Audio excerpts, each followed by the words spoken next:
Sometimes, life pushes a man so far down that he'll take anything thrown his way, even if it seems like another burden.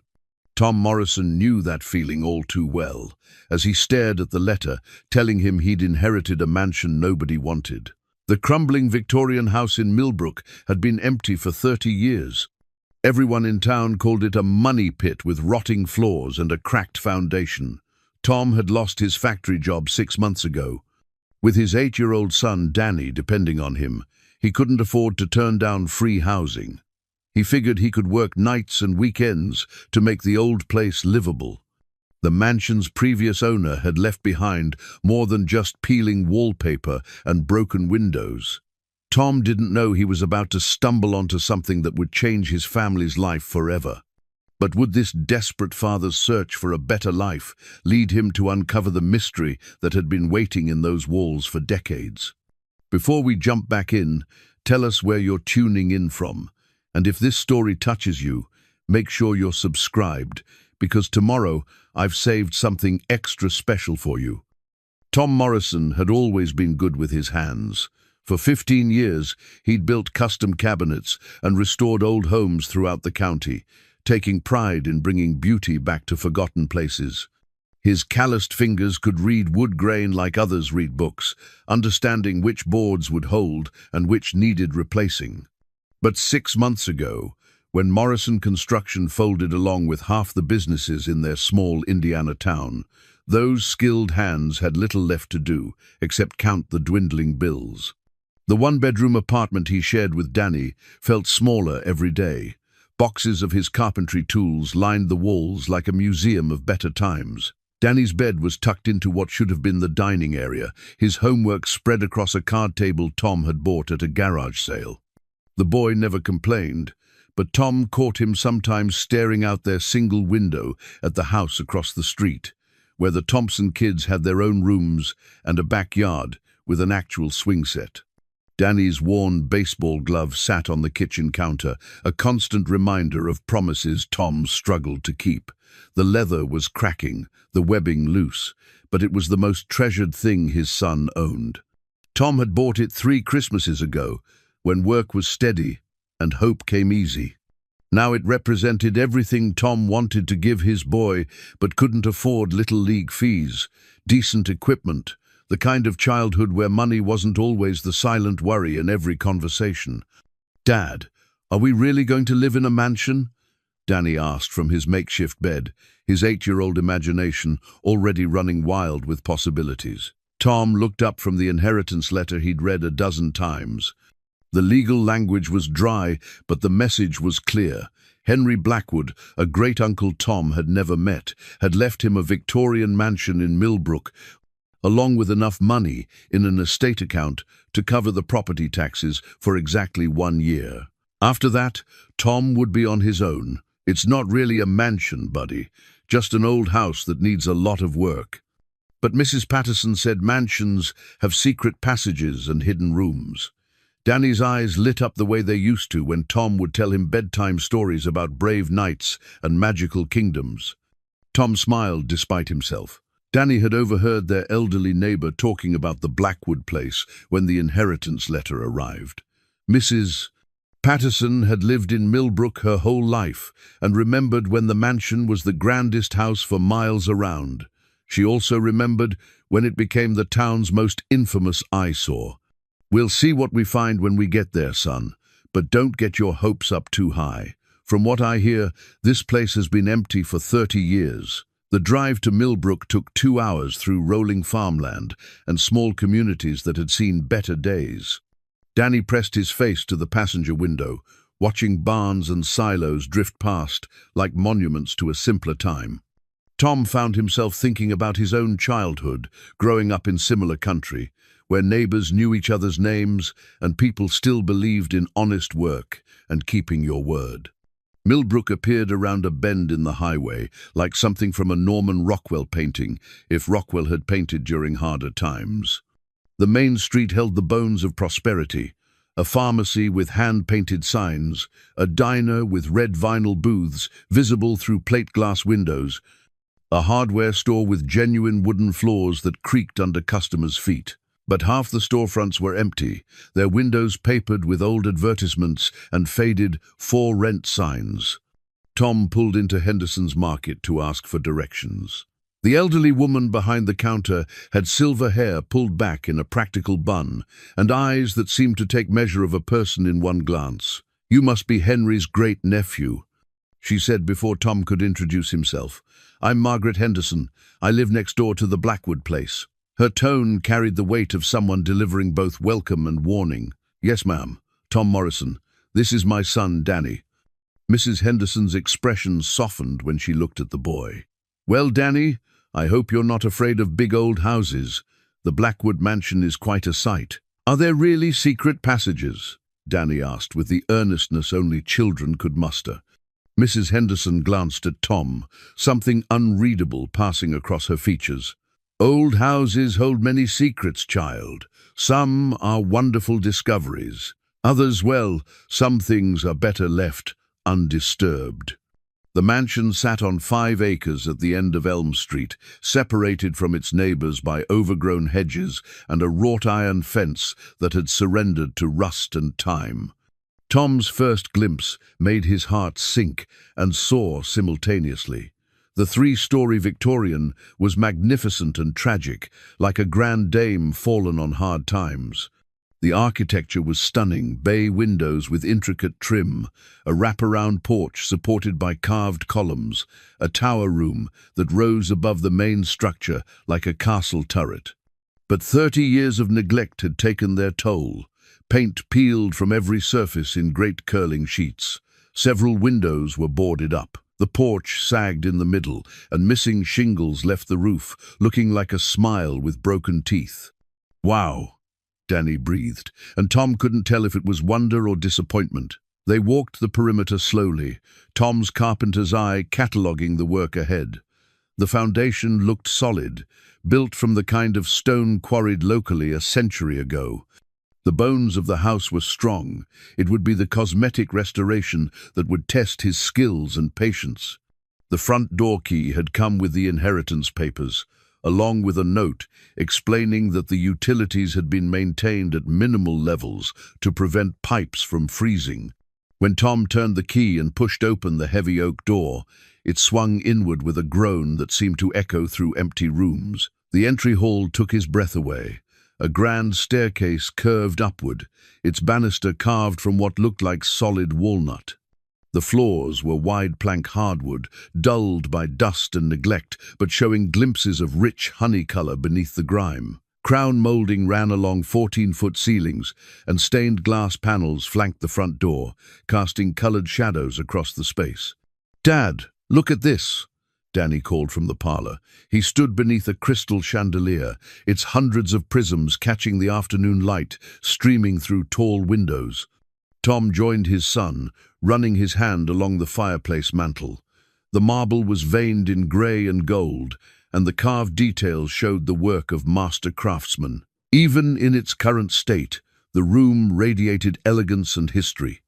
They moved through the house like archaeologists exploring ancient ruins. The dining room could seat 12 easily, its mahogany table still gleaming under a layer of dust. The kitchen retained its original cabinetry, built-in hutches and pantries that spoke of an era when families cooked elaborate meals from scratch. Tom noticed the quality of the woodwork, the attention to detail that marked the difference between houses and homes built to last generations. Upstairs, they found 6 bedrooms, each with its own character. The master suite included a sitting area and private bathroom with a clawfoot tub deep enough for soaking away a day's work. Danny claimed the bedroom in the tower, drawn by its circular walls and windows that looked out over the entire town. "Can this really be ours?" Danny asked, as they stood in what would be his room. Tom put his hand on his son's shoulder, feeling the weight of possibility and responsibility in equal measure. "If we can make it work, buddy, it's going to take everything we've got." As the sun set behind the mansion's towers and gables, Tom found himself standing on the front porch with Danny, both of them quiet in the face of what lay ahead. The house needed everything new wiring, updated plumbing, a complete exterior restoration, and probably a dozen other problems he hadn't discovered yet. But beneath the decay, he could see what this place had been and what it could become again. Mrs. Henderson appeared at the fence, carrying a covered dish that smelled like pot roast and vegetables. "Figured you two might be hungry after your long day," she said, passing the meal through the gate. "And I wanted to give you fair warning. This house has a way of surprising people. Henry Blackwood was an unusual man, and he left things the way he wanted them found." Tom accepted the warm dish gratefully. "What kind of things?" Mrs. Henderson smiled, but there was something cautious in her expression. "Oh, you'll see soon enough. Just remember, Henry was a man who believed in taking care of family, even family he'd never met. He had his reasons for everything, including choosing you." As she walked back to her own house, Tom found himself wondering what she meant. But watching Danny's face glow with excitement as he planned where to put his bed and his books, Tom decided that some mysteries could wait. For tonight, it was enough that they had a home, even if it came with more questions than answers. 3 weeks into their new life, Tom and Danny had established a rhythm. Mornings were for cleanup and assessment, afternoons for the odd carpentry jobs Tom could find in town, and evenings for the slow work of making the mansion livable. They'd managed to get the utilities fully operational and had claimed the 2 bedrooms with the least amount of damage for their temporary quarters. Danny threw himself into the project with the enthusiasm only an 8-year-old could muster. He'd appointed himself chief dust removal specialist and unofficial mansion historian, pestering Mrs. Henderson with questions about the Blackwood family whenever she brought over meals or checked on their progress. It was Danny who made the discovery that changed everything. "Dad, there's something weird about this wall," he called from the main parlor, where he'd been carefully cleaning the wainscoting with a soft cloth. Tom looked up from the window frame he was restoring. "Weird how?" "The wallpaper is coming loose, but there's something behind it. Not just more wall, something else." Tom set down his tools and joined his son at the far wall. Danny had been working methodically, section by section, and had uncovered a spot where the vintage wallpaper had pulled away from the plaster beneath. But instead of revealing more of the wall's original surface, there was a small recess, barely visible in the afternoon light. Tom ran his fingers along the edge, feeling the outline of what appeared to be a deliberate hiding place cut into the wall itself. The recess was about the size of his palm, carefully carved and smoothed. "Should we see what's in there?" Danny asked, his voice hushed with excitement. Tom nodded, working his fingers into the space. His fingertips touched something smooth and cool metal. Carefully, he extracted an ornate brass key, unlike anything he'd seen in the house. The key was heavy, intricately carved with symbols and patterns that seemed to tell a story. The head was shaped like a heart, and tiny engravings covered every surface. "Wow," Danny breathed. "It's like something from a pirate movie." Tom turned the key over in his palm, studying the craftsmanship. Whoever had made this had been an artist as well as a locksmith. The symbols weren't random decorations, they were purposeful, meaningful. Some looked like compass points, others resembled architectural elements he'd seen throughout the house. "Let's see if it fits any of the doors," Danny suggested, already heading toward the front hall. They spent the next hour testing every lock in the house. The key was too ornate for the simple door locks, too large for the small cabinet latches, and the wrong shape entirely for the modern deadbolts that had been added over the years. But Tom noticed something else as they moved through the mansion. The symbols on the key matched details he'd been seeing throughout the house without really registering them. The same compass rose pattern carved into the key appeared in the banister newel post. The interlocking circles were repeated in the dining room ceiling medallion. The heart shape showed up in the stained glass panels by the front door. "Danny," Tom said slowly, "I think this key is supposed to lead us somewhere, but not to a door to other clues." That evening, after Danny had gone to bed, Tom sat at the kitchen table with the key under a bright lamp, sketching the symbols in a notebook. The more he studied them, the more convinced he became that they formed a map or code. But a map to what? The next morning brought an unexpected visitor. Tom was replacing a broken window in the dining room when he heard a car pull up the gravel drive. Through the glass, he saw a black sedan, expensive and out of place in their rural setting. The man who emerged wore a tailored suit and carried a leather briefcase. He was about Tom's age, with silver at his temples and the kind of confident bearing that came from never having to worry about money. He knocked on the front door with authority. "Mr. Morrison, I'm Marcus Sterling, attorney at law. I represent certain interested parties regarding this property." Tom wiped his hands on a rag before shaking Sterling's offered hand. The man's grip was firm, but his smile didn't reach his eyes. "What can I do for you, Mr. Sterling? I understand you've recently inherited this property from Henry Blackwood. I wanted to discuss a business proposition that might interest you." They sat in the parlor, Sterling's expensive shoes incongruous against the dust-covered floors. The lawyer opened his briefcase and pulled out a thick folder. "Mr. Morrison, I'll be direct. This house is a money pit. The restoration costs alone will run well into 6 figures, and that's assuming you don't discover any major structural issues. I have clients who are interested in purchasing the property for land development." Tom glanced at the papers Sterling had spread on the coffee table. The proposed purchase price was substantial enough to buy a decent house in town and still have money left over for Danny's future. "That's a generous offer," Tom said carefully, "but we just got here. We haven't even had time to fully assess what needs to be done." Sterling's smile tightened almost imperceptibly. "Mr. Morrison, I've been watching this property for years. I know its history, its problems, its potential. Henry Blackwood was well. He was an eccentric man with unusual ideas about family and inheritance. He may have left you this house, but he didn't do you any favors." Something in Sterling's tone set Tom on edge. "What do you mean by that?" Blackwood had theories about bloodlines, about deserving heirs. He believed in— Sterling paused, seeming to choose his words carefully. "Let's just say he believed certain families owed debts to other families. This house was his way of settling scores." Tom thought about Mrs. Henderson's cryptic warnings, about the careful way she spoke about Henry Blackwood's intentions. "Mr. Sterling, are you saying there's more to this inheritance than I know?" Sterling leaned forward, his professional mask slipping slightly. "I'm saying Henry Blackwood was obsessed with the past. He spent decades researching genealogies, tracking bloodlines, trying to right what he considered historical wrongs.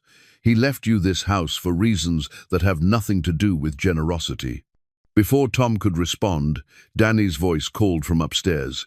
"Dad, you need to see this." Tom excused himself and found Danny in the library, a room they hadn't spent much time exploring. The boy was standing by a built-in bookcase, pointing at something behind the volumes. "I was looking at the old books, and I noticed this one was loose," Danny explained, pulling out a leather-bound volume. Behind it was another small recess, similar to the one where they'd found the key. This hiding spot contained a folded piece of parchment, yellowed with age. Tom unfolded it carefully, revealing what appeared to be a floor plan of the mansion, but with areas marked that didn't correspond to any rooms he'd seen. The symbols from the key were scattered throughout the drawing, connected by dotted lines that suggested a path through the house.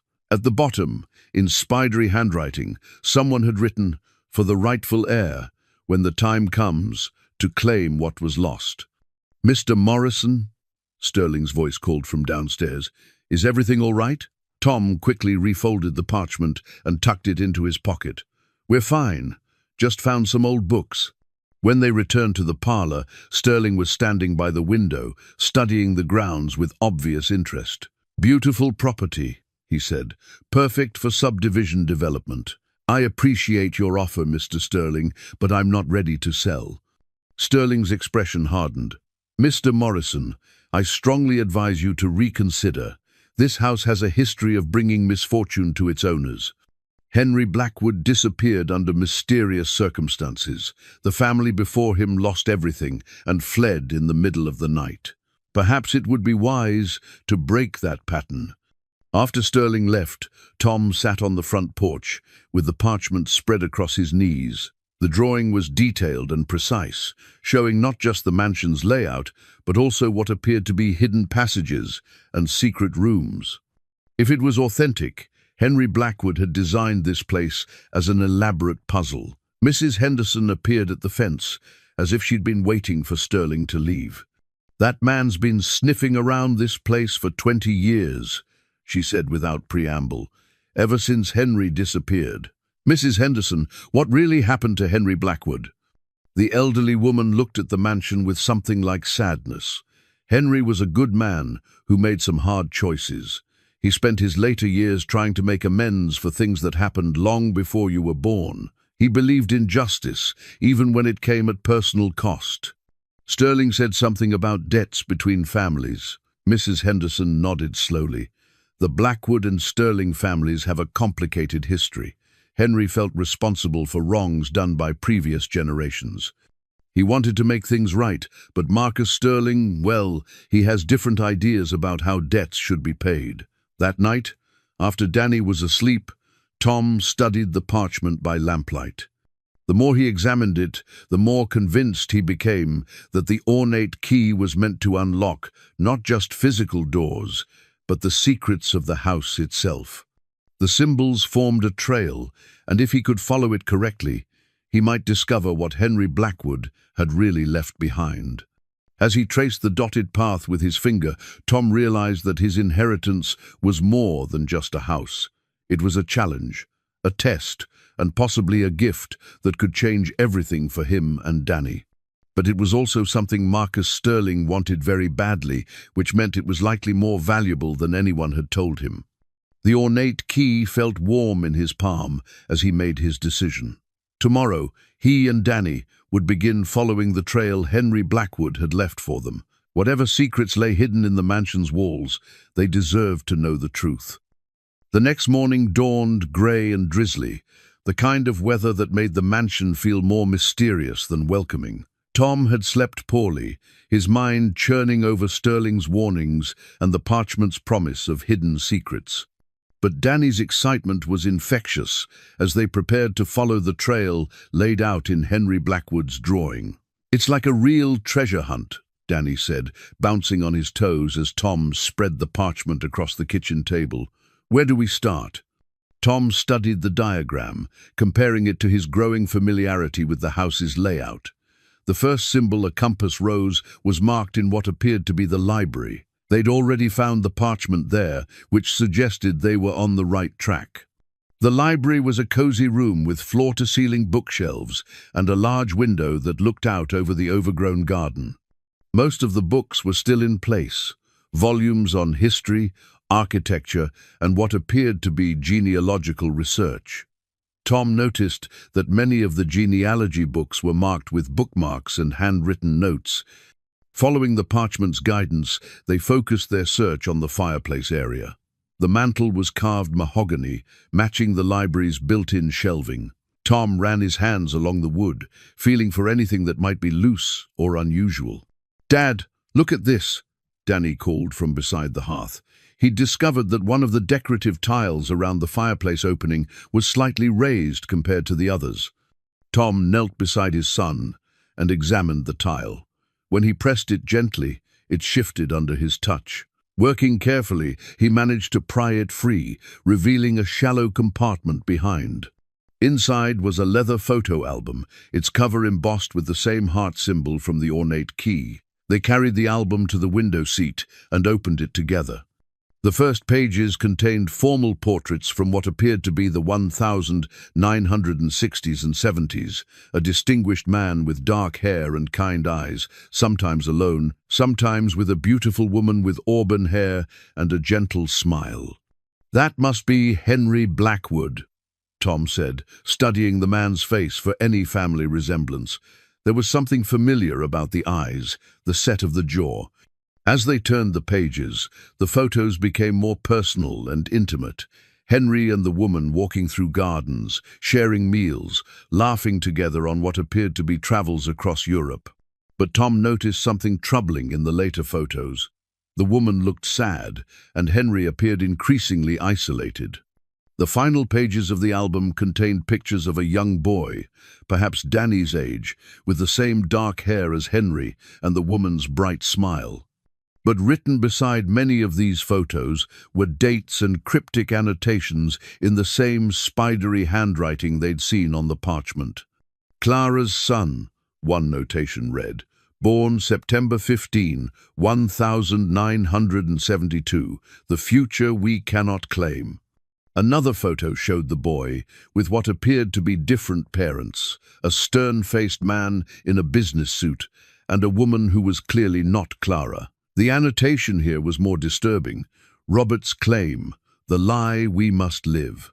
Tom felt a chill as he began to understand what the photos were telling him. The symbols and numbers scattered throughout the album weren't just decorative, they were part of a code, references to specific locations and dates. "Danny, I think these pictures are telling us a story about Henry's family, but it's complicated." They spent the morning decoding the album's mysteries. The symbols matched those on the ornate key and the parchment, creating a clear trail through the house. Each photo was annotated with coordinates that corresponded to rooms and specific locations within the mansion. The pattern that emerged was both romantic and tragic. Henry had clearly been in love with Clara, but she had been married to someone else, someone named Robert, who appeared to be Henry's business partner based on several formal photographs of the two men together. The young boy was the central mystery. The photos suggested he was Clara and Henry's child, but the annotations indicated he'd been raised by Robert as his own son. The final entries in the album were the most heartbreaking photos of Clara's funeral, with Henry standing apart from the other mourners, and pictures of the boy growing up from a distance, as if Henry had been watching over him but unable to claim him. "Dad, this is really sad," Danny said, studying a photo of Henry alone in what appeared to be this same library. "He loved them, but couldn't be with them." Tom nodded, feeling an unexpected connection to the man who'd left him this inheritance. Henry had been trying to protect and provide for a child he couldn't acknowledge publicly, a situation that resonated deeply with Tom's own struggles as a single father. The album's final clue led them to the mansion's tower room, Danny's chosen bedroom. According to the parchment, they needed to find the next symbol, an interlocking circle pattern somewhere in that circular space. The tower room was unique in the house, with windows facing all directions and a domed ceiling painted with stars and constellations. Danny had already moved his few belongings in, and his baseball glove sat on the window seat like a talisman of normalcy in their increasingly mysterious adventure. Tom studied the star map on the ceiling, wondering if it held any significance. The constellations were accurately portrayed, but certain stars were painted in gold, while others remained silver. Following the pattern, the golden stars formed the same interlocking circles they were seeking. "It's Orion," Danny said, following Tom's gaze. "We learned about it in school. The golden stars are showing us something different about the constellation." Tom realized his son was right. The golden stars, when connected, formed the circle pattern from their clues, and they all pointed toward a specific section of the room's curved wall. The wall section that drew their attention was covered by a large tapestry depicting a medieval hunting scene. When Tom moved the tapestry aside, he found that this section of the wall was slightly different from the rest. The stones were arranged in a subtle pattern that matched the interlocking circles. Working together, they discovered that one of the stones could be pressed inward. When Tom applied pressure, they heard a soft click, and a section of the wall swung open on hidden hinges, revealing a narrow staircase that spiraled upward into darkness. "A secret passage," Danny whispered, his eyes wide with wonder. Tom peered up the staircase, feeling a mix of excitement and apprehension.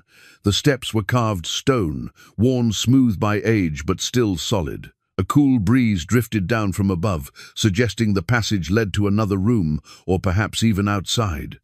"Should we explore it?" Danny asked. Tom checked his watch. They had a few hours before he needed to head into town for a roofing job he'd picked up. The extra income was critical. The mansion might be free, But utilities, food, and basic supplies were steadily draining his savings. "Let's see where it goes," Tom decided. "But we stay together, and if it seems unsafe, we turn back." They climbed the narrow staircase slowly, Tom's phone flashlight illuminating the way. The passage was clearly original to the house. The stonework was masterful, and small alcoves were carved into the walls at regular intervals, probably meant to hold candles or oil lamps. The staircase ended at a heavy wooden door, reinforced with iron bands and fitted with an elaborate lock that looked like it would match their ornate key perfectly. Tom inserted the key and turned it slowly. The lock mechanism was well maintained despite its age, and the door opened smoothly to reveal a room that took his breath away. They had found Henry Blackwood's private study, a circular chamber that must have been built into the mansion's highest tower. The room was untouched by time, as if Henry had just stepped out moments ago. A massive desk dominated the center, covered with papers, books, and what appeared to be research materials. Built-in bookshelves lined the walls, and large windows provided a commanding view of the surrounding countryside. But it was the contents of the room that made Tom's heart race. This wasn't just a study, it was a command center for some kind of long-term project. The walls were covered with family trees, genealogical charts, maps, and what appeared to be financial documents dating back decades. At the center of it all was a portrait of Clara, larger and more detailed than any of the photos in the album. She was beautiful, but there was a sadness in her painted eyes that spoke of difficult choices and sacrifices. Danny moved to the desk while Tom examined the wall displays. "Dad, there's a journal here. It looks like someone was writing in it recently." Tom joined his son at the desk. The journal was bound in the same leather as the photo album, and the handwriting was definitely Henry's. The final entry was dated just months before Henry's disappearance. "The boy is grown now," the entry read. "He has a son of his own, struggling as I once struggled, as his father before him struggled. The sterling debts must be paid, but not as Marcus believes. Justice requires restoration, not revenge. The treasure I've hidden will find its way to the rightful heir when the time comes. Clara's legacy will live on through her grandson, even if he never knows her name." Tom's hands trembled as he read the words. Henry had been writing about him, about Danny. Somehow, this mysterious great-uncle had known about their situation and had planned this inheritance as something more than simple family generosity. As he looked around the study with new understanding, Tom realized that their treasure hunt was just beginning. Henry had left them clues not just to hidden wealth, but to a family history they'd never known they possessed. And somewhere in this house, a fortune waited to be claimed if they could solve the puzzles Henry had left behind. Tom spent the rest of that day reading Henry's journal, while Danny explored the secret study with the wonder of a child discovering buried treasure. The journal revealed a complex story of love, betrayal, and redemption that stretched back nearly 60 years. Henry Blackwood had been a successful industrialist in the 1960s, partnering with Robert Sterling in a series of manufacturing ventures that made both men wealthy. But Henry had fallen in love with Robert's wife, Clara, and she with him. Their affair had produced a son, but Clara refused to leave her marriage, partly out of loyalty and partly to protect the child from scandal. The situation had deteriorated when Robert discovered the truth. Instead of confronting Henry directly, he had systematically destroyed their business partnership, using his knowledge of the affair as leverage to force Henry out of deals and steal contracts. By the time Henry realized what was happening, Robert had gained control of most of their shared assets, leaving Henry financially ruined and emotionally devastated. Clara had died in a car accident when her son was only 5 years old, and Robert had remarried quickly, moving away with the boy and erasing any trace of Clara's memory. Henry spent the rest of his life trying to track down his son, eventually discovering that the boy had grown up believing Robert was his father and Clara was merely a stepmother who had died young. But Henry's greatest discovery came near the end of his life, when he learned that his son had married and had a child of his own, Danny. The journal entries from Henry's final years showed a man obsessed with making amends for the past, determined to provide for the grandson he would never meet. "I cannot undo the damage Robert Sterling inflicted," Henry had written, "but I can ensure that Clara's bloodline inherits what was stolen from us. The boy Tom struggles as I once struggled. The cycle must be broken." The journal also revealed the location of the next clue in Henry's elaborate treasure hunt. An antique compass, hidden in the mansion's wine cellar, would point not to magnetic north, but to specific locations within the house, where Henry had concealed evidence of the fortune he'd accumulated in secret over the decades. Finding the wine cellar required following another set of clues from the study. Henry had drawn detailed diagrams of the mansion's hidden passages and secret rooms, revealing that the house had been designed as much for concealment as for comfort. The compass was hidden behind a false wall in the cellar, accessible only through a passage that began in the mansion's pantry. Danny proved invaluable as they navigated the narrow passages. His smaller size allowed him to crawl through spaces that would have been difficult for Tom, and his enthusiasm kept their spirits up when the claustrophobic tunnels became overwhelming.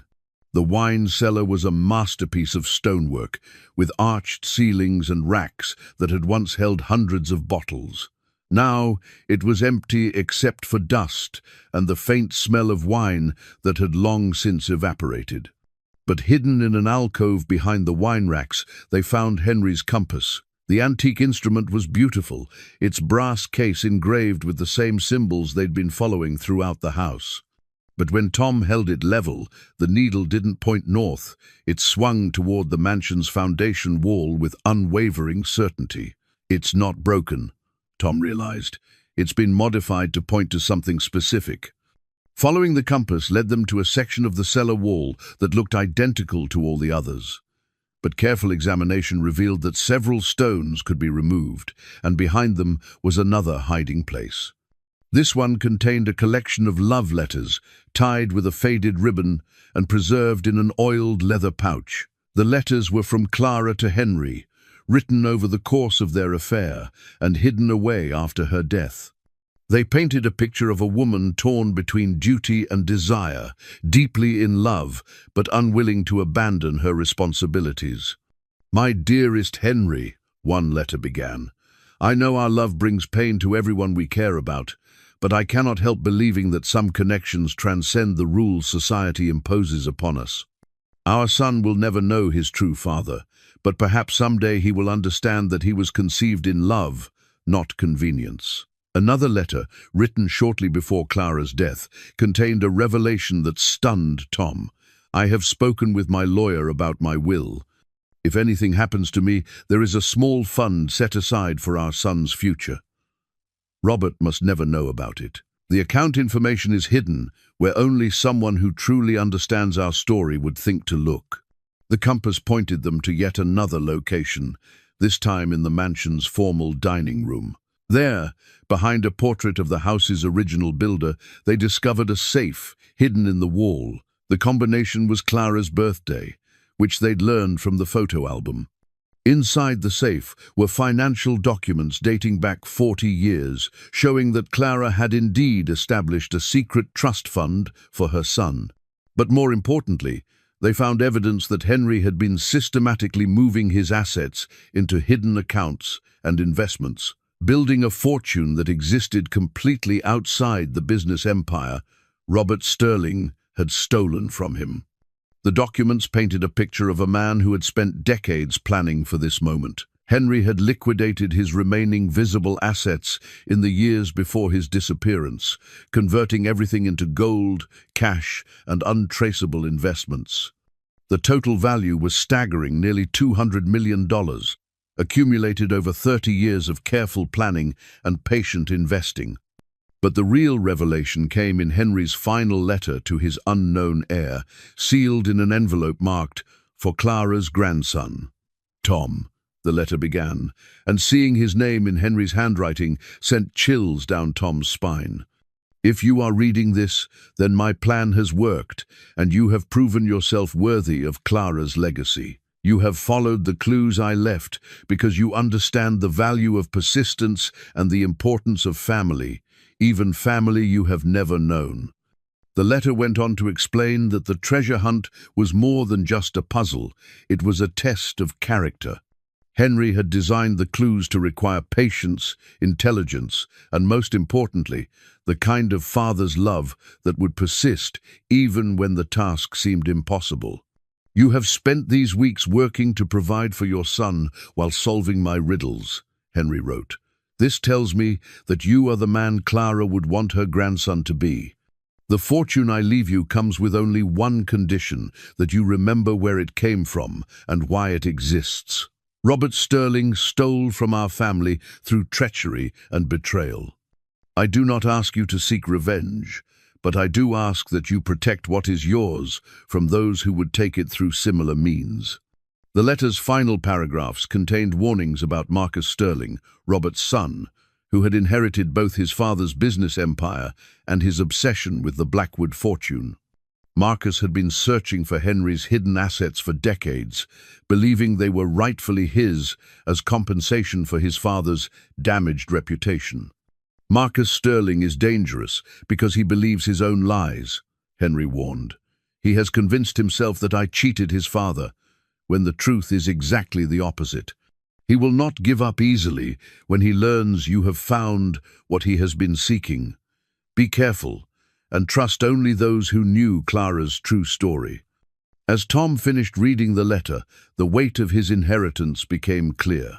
This wasn't just about money, it was about justice, delayed but not denied, about protecting a legacy for future generations, and about standing up to those who believed power gave them the right to take whatever they wanted. The compass had one more destination to reveal, pointing toward the mansion's foundation in a section they hadn't explored.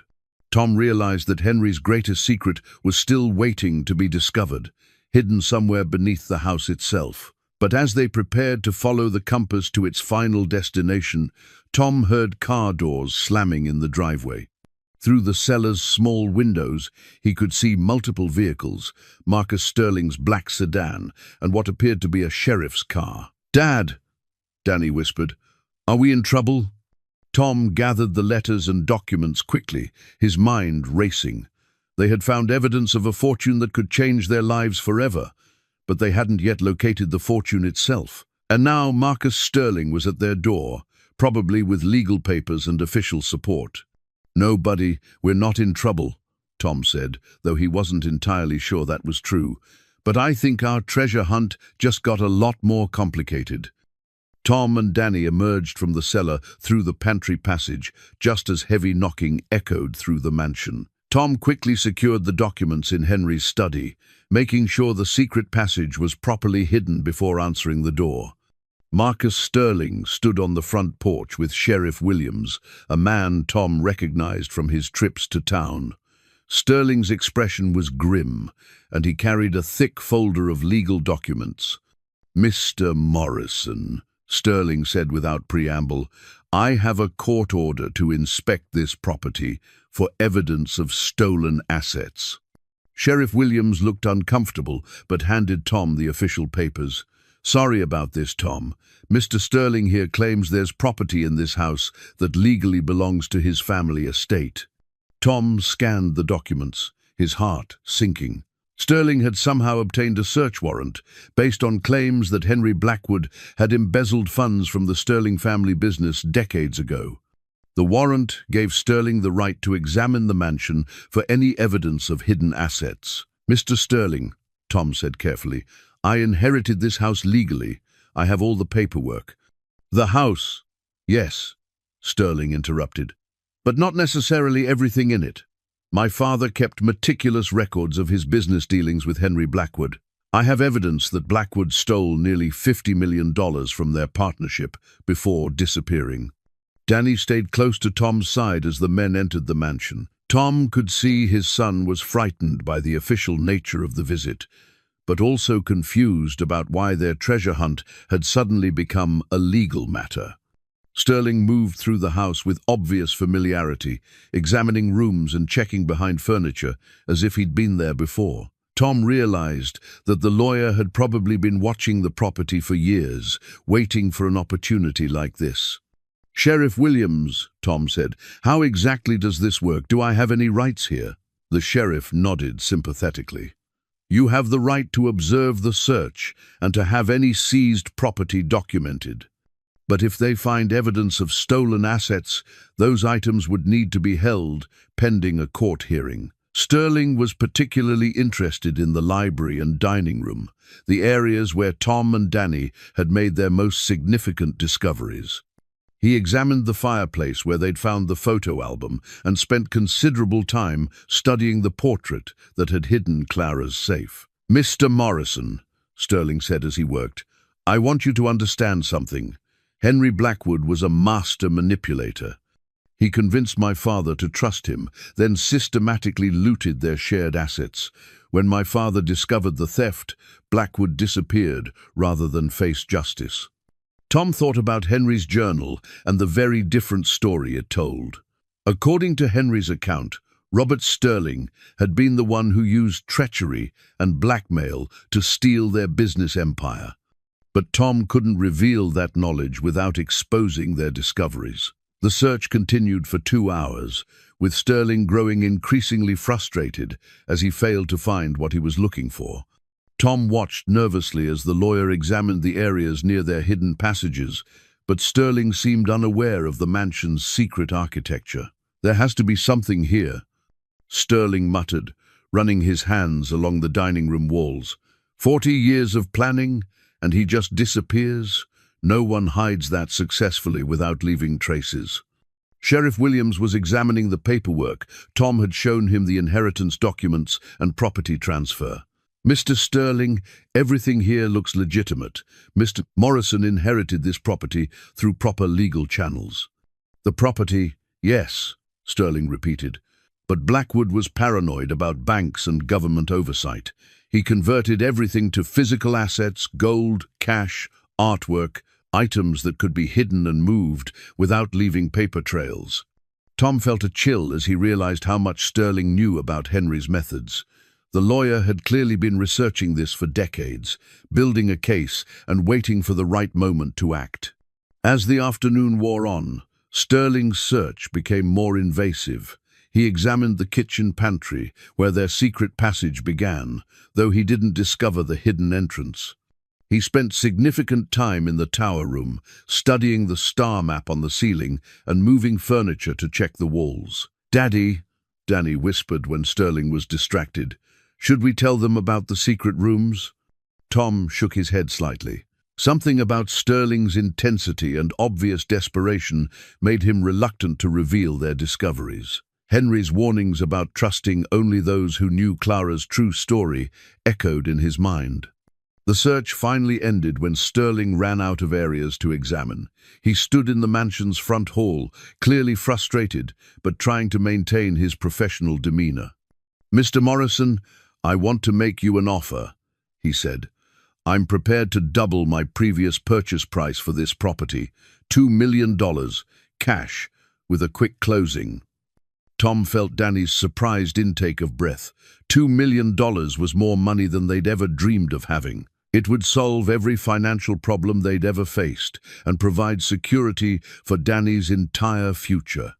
"That's very generous," Tom said slowly, "but I'm still not ready to sell." Sterling's mask slipped slightly, revealing the anger beneath his polished exterior. "Mr. Morrison, you're making a mistake. This house will bankrupt you. The restoration costs alone will exceed anything you could ever afford on a carpenter's salary. And there are other considerations: historical preservation societies, environmental impact studies, zoning challenges. I can make those problems disappear, but only if we work together." The threat was subtle but clear. Sterling had the resources and connections to make Tom's life difficult if he refused to cooperate. Sheriff Williams seemed to sense the tension. "Gentlemen, I think we've done what we came to do. Mr. Sterling, You've conducted your search. Mr. Morrison, you've been cooperative. Unless there's evidence of actual wrongdoing, I think we should call this matter closed for now." After Sterling and the sheriff left, Tom and Danny sat on the front porch in the gathering dusk. The evening air was cool, and the mansion's windows glowed warmly in the fading light. "Dad, are we going to sell the house?" Danny asked. Tom pulled his son closer, feeling the weight of the decision before them. $2 million would indeed solve their immediate problems, but it would also mean abandoning the mystery they'd been unraveling and potentially allowing Sterling to claim Henry's hidden fortune. "I don't think so, buddy. This house is our home now, and I think Henry left us something important to find." That night, after Danny was asleep, Tom returned to Henry's study to continue reading the journal.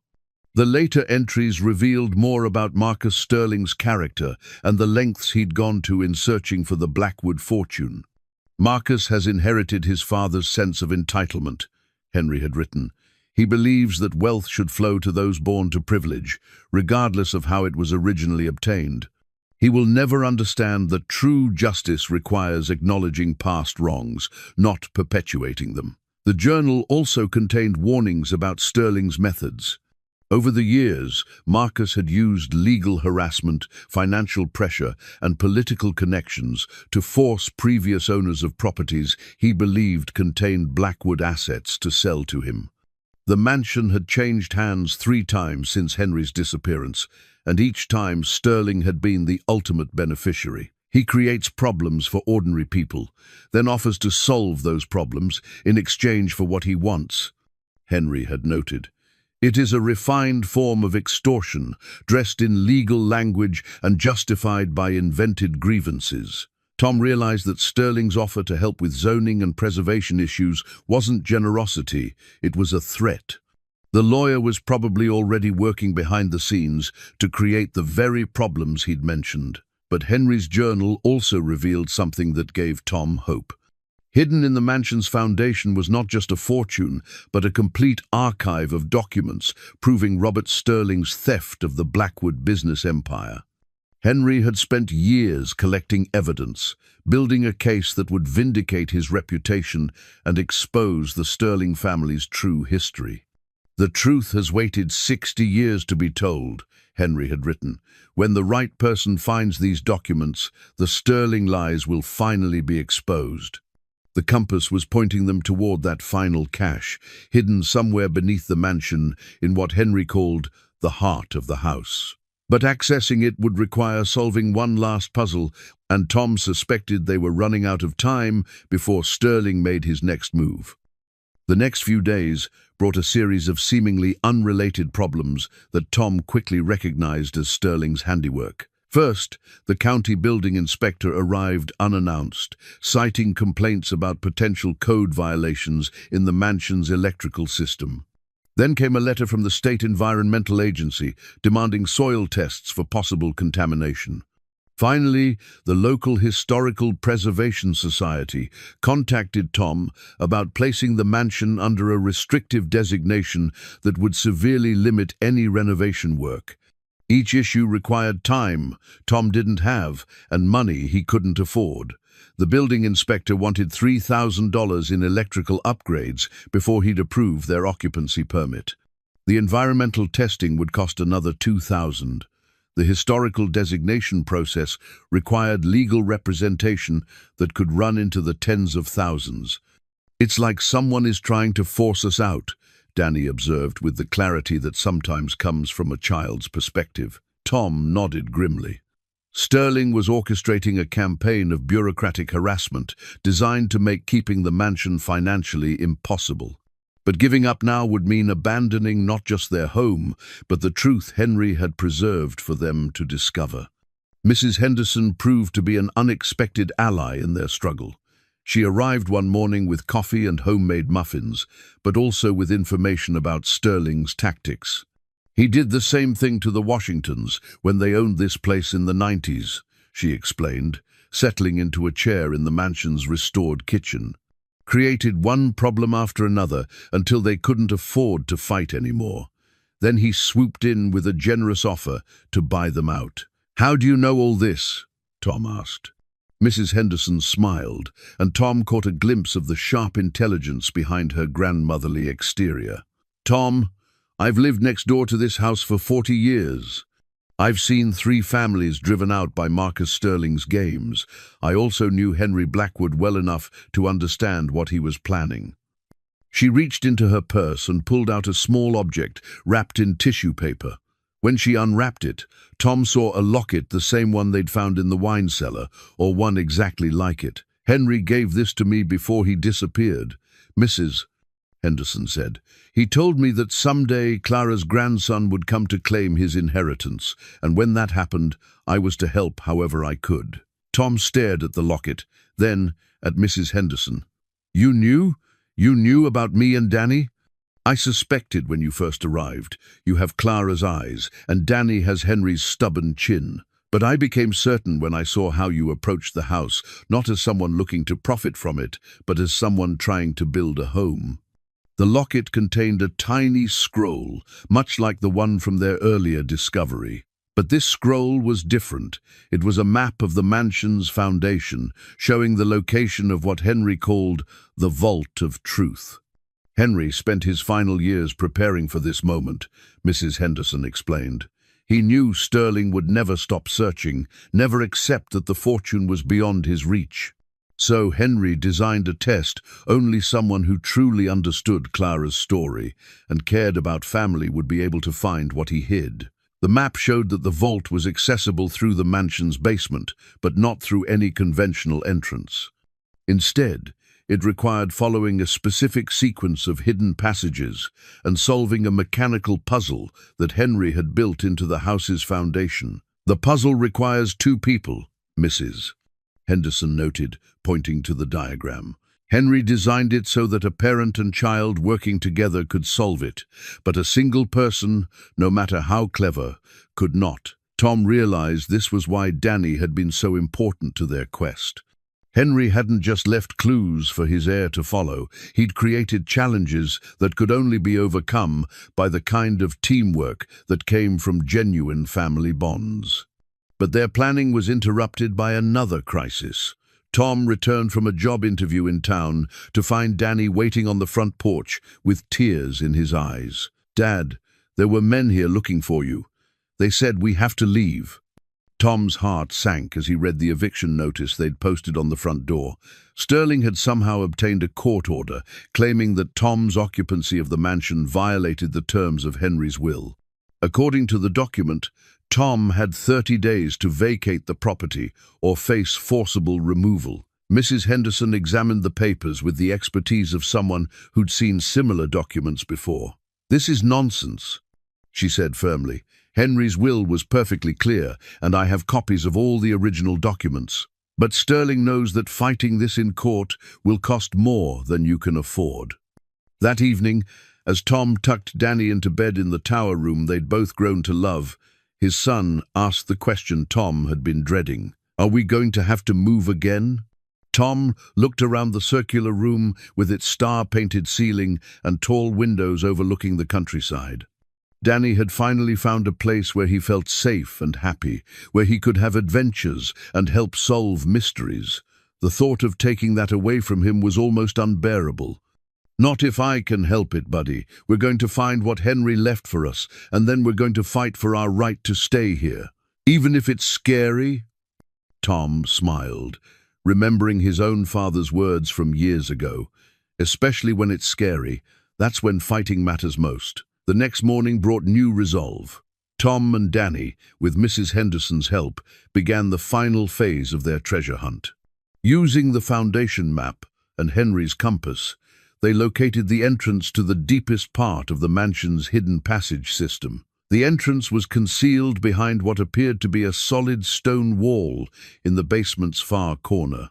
But when Tom pressed the correct sequence of stones following coordinates from Clara's locket, a section of the wall pivoted inward, revealing a tunnel that led deeper underground than any of the previous passages. This tunnel was different from the others. The walls were lined with the same quality stonework as the mansion's foundation, but the passage was wider and the ceiling higher. Electric lights had been installed at some point, controlled by an old-fashioned switch near the entrance. The tunnel led to a circular chamber carved directly from the bedrock beneath the mansion. At the center of the chamber stood an ornate chess piece, a knight, carved from what appeared to be solid marble. The knight was mounted on a pedestal that clearly served as some kind of control mechanism. According to Henry's notes, the chess piece was the key to the final puzzle. But solving it required understanding the love story that had driven Henry to create this elaborate treasure hunt in the first place. Tom studied the chamber walls, which were covered with carved symbols and quotations. Many were from famous love poems, but others appeared to be personal messages between Henry and Clara. At the center of it all was a quote that seemed to sum up Henry's philosophy. "True love endures beyond death, beyond lies, beyond the schemes of small men who mistake wealth for worth." The chess knight could be rotated and moved up and down on its pedestal. Tom realized that the correct combination would be based on significant dates and coordinates from Henry and Clara's story: their first meeting, their son's birth, Clara's death, and perhaps most importantly, the moment Henry decided to preserve their legacy for future generations. With Danny's help, Tom began working through the possibilities, using everything they'd learned about Henry and Clara's relationship. Each correct input was rewarded with a mechanical click from somewhere within the chamber walls. Each mistake reset the entire sequence, forcing them to start over. As they worked, Tom found himself thinking about the parallels between Henry's story and his own. Both men had been fathers, trying to provide for children in difficult circumstances.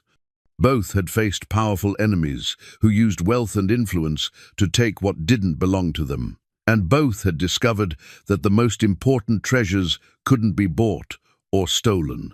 They had to be earned through love, sacrifice, and determination.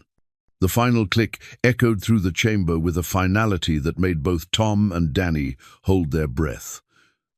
For a moment, nothing happened. Then, slowly, a section of the chamber floor began to rise, revealing a vault that had been hidden beneath their feet. The vault that rose from the chamber floor was unlike anything Tom had imagined. It wasn't just a hiding place for treasure, it was a time capsule, a complete archive of Henry Blackwood's life and the evidence he'd spent decades collecting. The vault's interior was lined with climate-controlled cases containing documents, photographs, audio recordings, and physical artifacts. But most stunning of all was the collection of legal papers in fireproof filing cabinets, contracts, correspondence, financial records, and sworn statements that told the true story of the Blackwood-Sterling partnership. Tom and Danny spent hours examining the contents, but it was a particular file labeled Sterling Bank Documents that changed everything they thought they knew about their situation. The file contained photocopies of bank records, showing that Robert Sterling hadn't just stolen from Henry, he'd embezzled funds from dozens of other business partners over a 30-year period. Sterling had used a complex network of shell companies and offshore accounts to hide his crimes, always ensuring that other people took the blame when his schemes were discovered. But the most shocking revelation came in the form of a recorded confession. Henry had apparently confronted Robert Sterling shortly before his own disappearance, and he'd secretly recorded their conversation. The audio quality was poor, but Sterling's voice was clearly audible as he bragged about his methods. "You think you're so clever, Henry?" Sterling's voice crackled from the old recording equipment. "But I've been playing this game longer than you. Every partnership, every deal, every trust fund, I take what I want and leave others holding the responsibility. It's not theft if you're smart enough not to get caught." The recording went on to detail specific crimes, including Sterling's plan to frame Henry for embezzlement and disappear with both their accumulated wealth. What Sterling hadn't known was that Henry had already moved his assets to secure locations, preparing for exactly this betrayal. But the file's final document was what made Tom's hands tremble as he read it. It was a copy of a police report from 1992 2 years after Henry's disappearance, describing the suspicious death of Robert Sterling in what appeared to be a boating accident. According to the report, Sterling had been alone on his yacht when it exploded and sank. His body was never recovered, but investigators found evidence suggesting the explosion wasn't accidental. The case remained unsolved, but the report noted that Sterling had recently discovered significant financial irregularities in his business accounts. Tom realized that Robert Sterling had likely been killed by one of his own victims, someone who'd finally uncovered his crimes and decided to take justice into their own hands. Henry's archive contained evidence that several of Sterling's former partners had lost everything to his schemes, including one man who'd committed suicide after being falsely accused of embezzlement. "Dad," Danny said quietly, "if Robert Sterling is dead, why is his son still trying to take our house?" It was a good question, and the answer came in the final section of Henry's archive. Marcus Sterling didn't just believe his father's lies about Henry Blackwood, he'd inherited his father's criminal methods and sense of entitlement. The younger Sterling had spent his career using legal harassment and financial manipulation to claim assets he believed were rightfully his, never realizing that his father had been a thief and a murderer. But the archive contained something even more valuable than evidence of past crimes. Hidden in the vault's deepest recess was a metal briefcase containing bearer bonds, gold coins, and cash totaling nearly $200 million. This was Henry's true legacy wealth accumulated legally over decades of careful investing, preserved for the family he'd never been able to claim publicly. Tom stared at the fortune that could solve every problem they'd ever faced, but he also understood the responsibility that came with it. Henry hadn't just left them money, he'd left them the truth, and the obligation to ensure that truth was finally revealed. As they prepared to leave the vault with their discoveries, they heard voices echoing through the tunnel above. Someone had found the hidden entrance and was making their way toward the chamber. Tom quickly gathered the most important documents and as much of the portable wealth as he could carry. But as footsteps approached the chamber entrance, he realized they were trapped. The vault's mechanical entrance had closed automatically, and there was no other exit from the underground chamber. Marcus Sterling appeared at the tunnel entrance, flanked by 2 men who looked more like security guards than lawyers. Sterling's usual professional demeanor was gone, replaced by the desperate intensity of someone who'd spent his entire life searching for something that had always been just out of reach. "Mr. Morrison," Sterling said, his voice echoing in the stone chamber. "I thought I might find you down here. You've been busy." Tom stepped protectively in front of Danny, the briefcase of bearer bonds hidden behind him. "Mr. Sterling, you're trespassing on private property." Sterling laughed, but there was no humor in the sound. "Private property? Tom, this house should have been mine 40 years ago. Henry Blackwood stole everything my family built, and then he disappeared before we could recover what he took." "That's not what happened," Tom said, thinking of the recorded confession and the evidence in Henry's archive. "Your father was the thief, and you know it." Sterling's expression darkened. "My father was a successful businessman who trusted the wrong partner. Henry Blackwood was a criminal who used charm and manipulation to steal from people who considered him a friend." Tom realized that Sterling genuinely believed his own version of events. 40 years of living with his father's lies had twisted the truth into something unrecognizable. Sterling wasn't just greedy, he was delusional, convinced that his family's crimes were actually virtues and that everyone else was conspiring against him.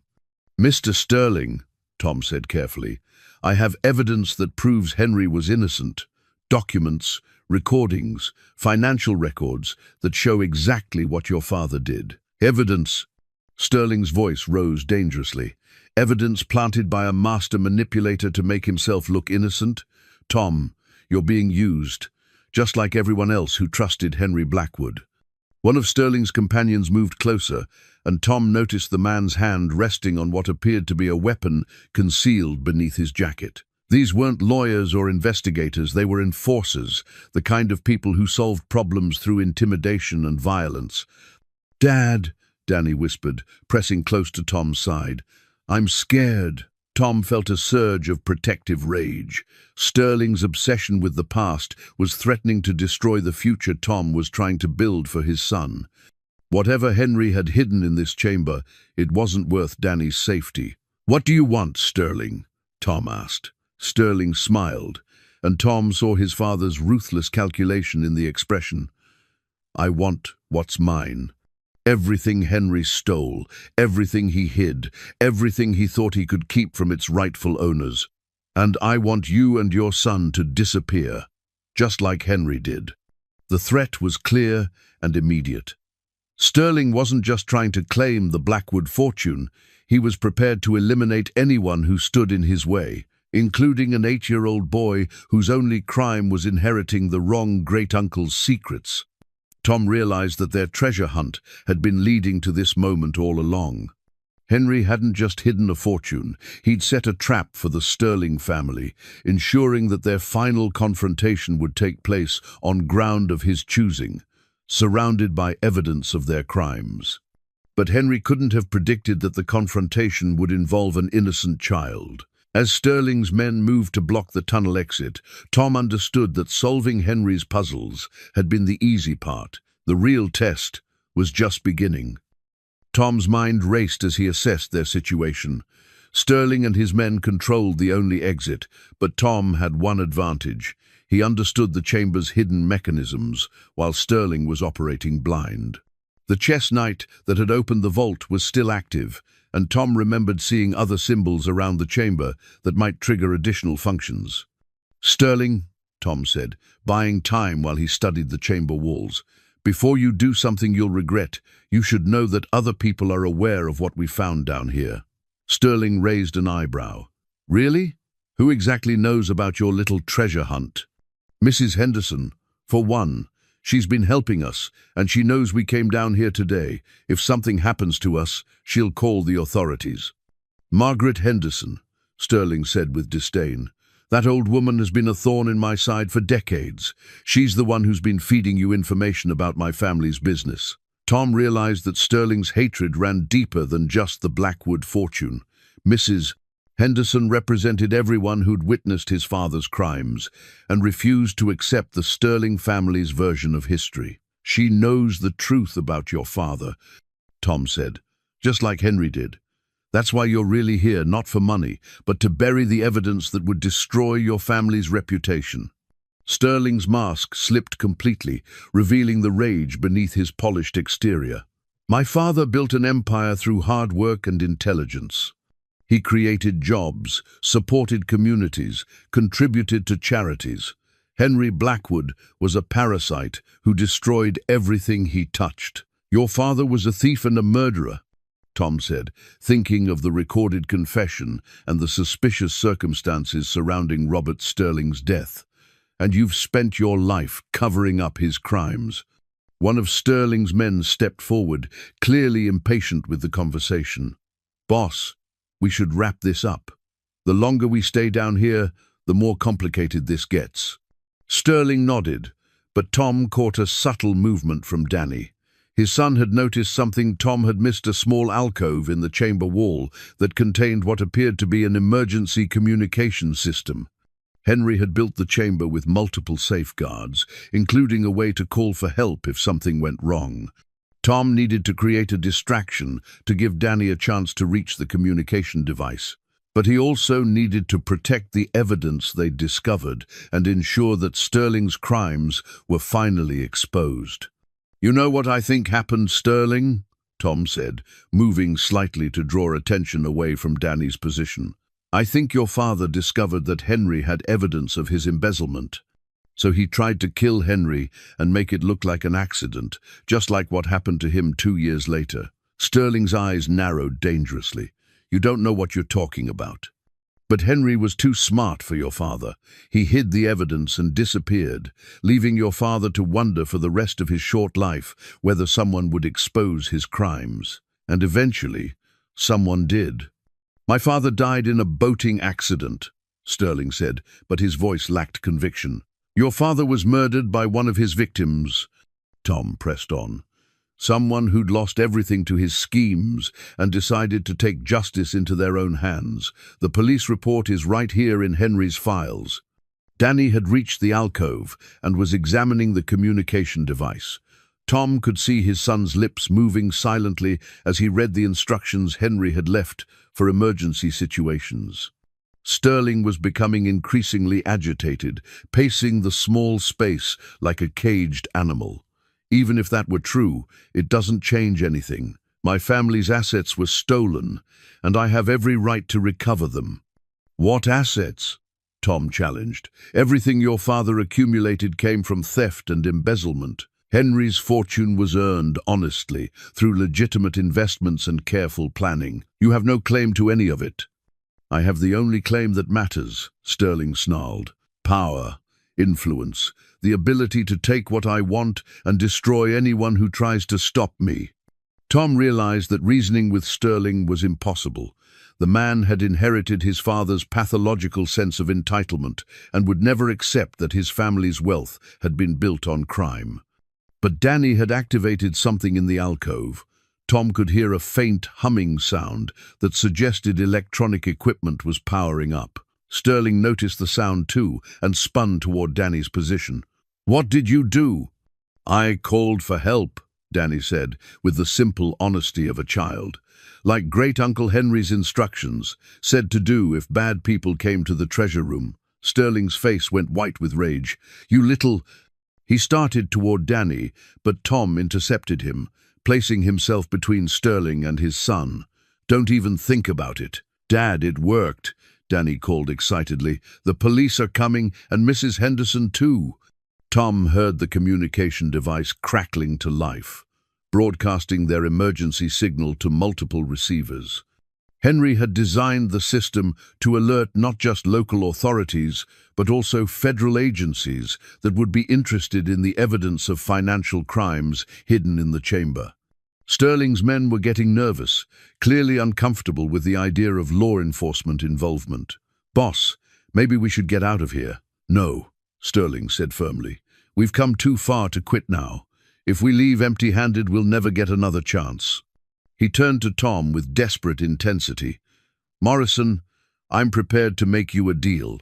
Give me the bearer bonds and the most damaging documents, and I'll let you keep the house and enough money to live comfortably. Everyone wins." Tom almost laughed at the offer.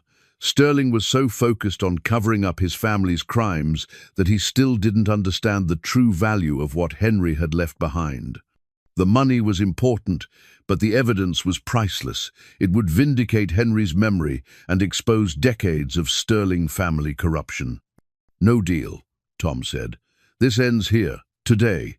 Your family's crimes are going to be exposed, and justice is finally going to be served." Sterling's composure cracked completely. "Justice? You want to talk about justice?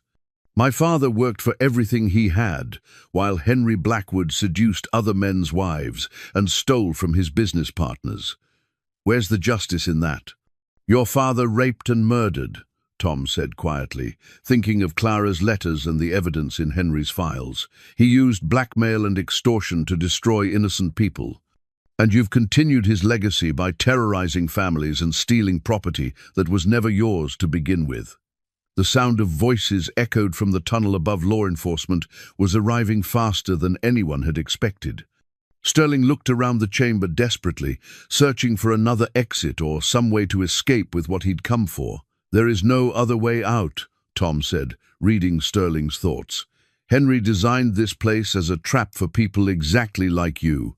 The only exit is through that tunnel, and it's probably full of police officers by now." Sterling's men were already moving toward the tunnel, abandoning their boss in favor of their own survival.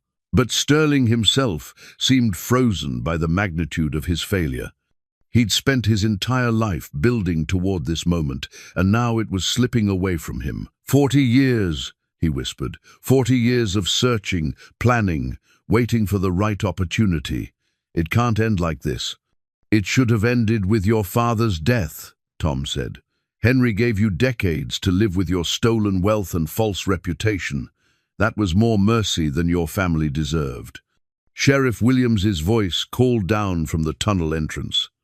Tom? Danny? Are you all right down there? We're fine, Tom called back, but we have Marcus Sterling and evidence of multiple crimes down here. As law enforcement officers filled the chamber, Tom felt a profound sense of completion. Henry's long game had finally reached its conclusion, and justice was being served exactly as he'd planned. The Sterling family's crimes would be exposed, their stolen wealth would be returned to its rightful owners, and Clara's legacy would live on through her grandson and great-grandson.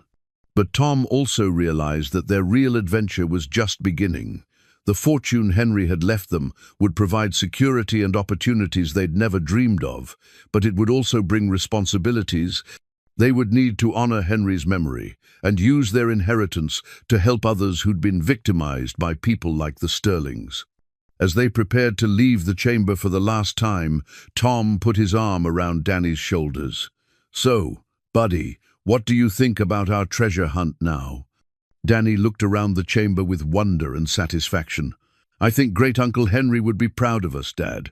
We solved all his puzzles and caught the bad guys too." Tom smiled, thinking about the long journey that had brought them to this moment.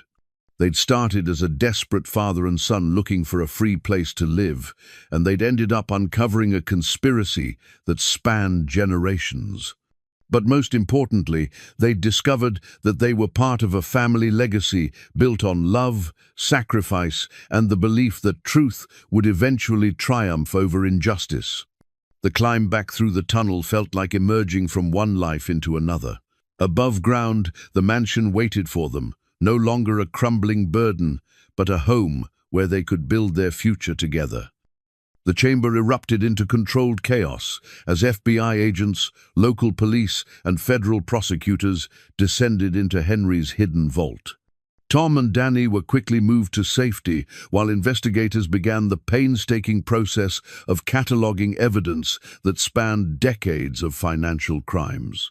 Special Agent Sarah Chen, the lead federal investigator, examined the Sterling Bank documents with obvious amazement. "Mr. Morrison, do you understand what you've uncovered here? This archive contains evidence of one of the largest embezzlement schemes in U.S. history." Tom watched as teams of specialists carefully removed documents, recordings, and artifacts from the vault. The massive key that had opened this final chamber lay on Henry's desk like a symbol of justice finally unlocked. "Agent Chen, what happens to Marcus Sterling now?" "He'll face federal charges for racketeering, conspiracy, and financial fraud based on his own actions over the past 20 years. But these documents also prove that dozens of families were victimized by his father's crimes.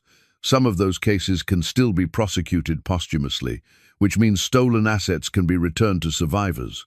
Danny stood beside Tom, still clutching the chess piece that had been the final key to Henry's puzzle. "Are we in trouble for taking the treasure?" Agent Chen smiled at the boy's directness. "No, Danny. Everything your family found belongs to you legally. Henry Blackwood's will was properly executed, and this evidence proves that his wealth was accumulated legitimately. The Sterling family has no claim to any of it." As the investigation continued, Mrs. Henderson arrived with Sheriff Williams, carrying a thick folder of her own documents. Tom realized that the elderly woman had been Henry's co-conspirator all along, preserving evidence and waiting for the right moment to reveal the truth. "Margaret Henderson," Agent Chen said with obvious respect, "we've been hoping to speak with you for hours." Mrs. Henderson nodded calmly.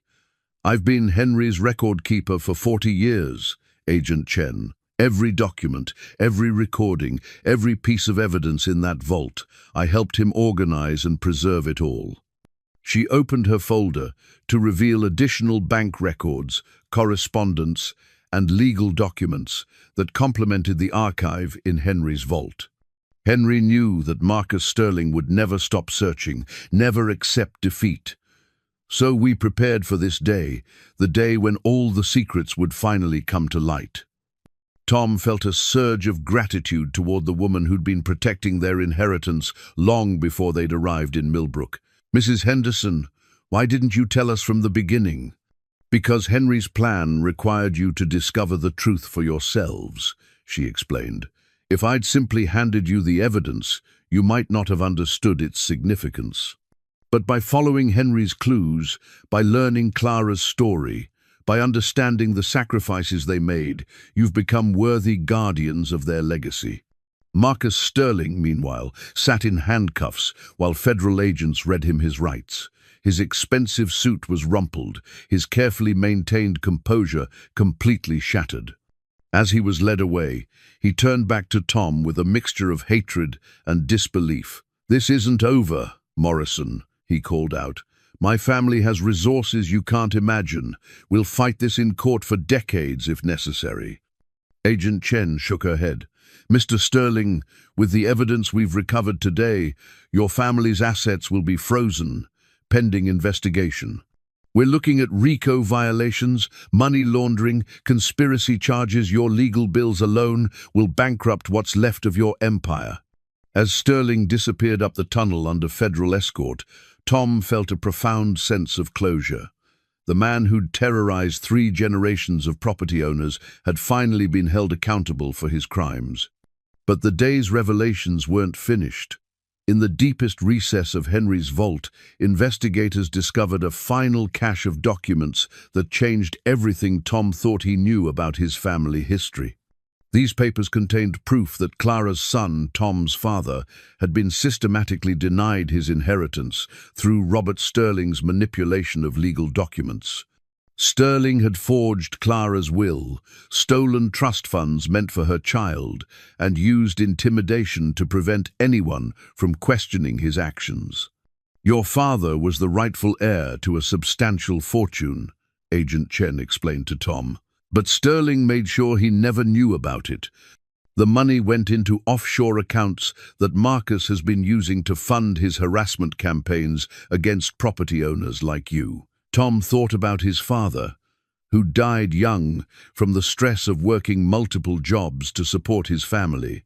The man had never known that his real father was Henry Blackwood, or that he'd been cheated out of millions of dollars that could have provided security for generations. "How much money are we talking about?" Tom asked. Agent Chen consulted her preliminary calculations, including growth over 30 years, probably another $100 million.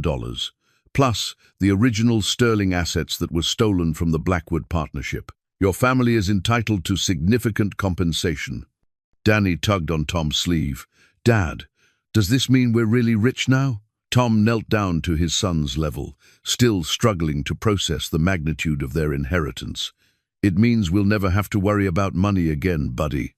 But more importantly, it means we can help other people who've been hurt the way our family was hurt." As evening fell, the investigators began packing up evidence and preparing to seal the chamber, pending further legal proceedings.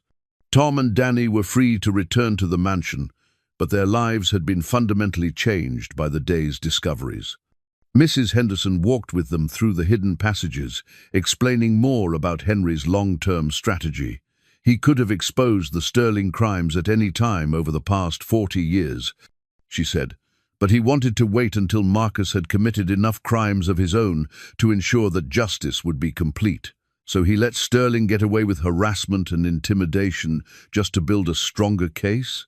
Henry understood that the Sterling family's sense of entitlement would ultimately destroy them. Mrs. Henderson replied, "He knew that given enough time and opportunity, Marcus would become as corrupt as his father. Today proved he was right." As they emerged from the basement into the mansion's restored kitchen, Tom looked around at the home that had seemed like such a burden just weeks ago.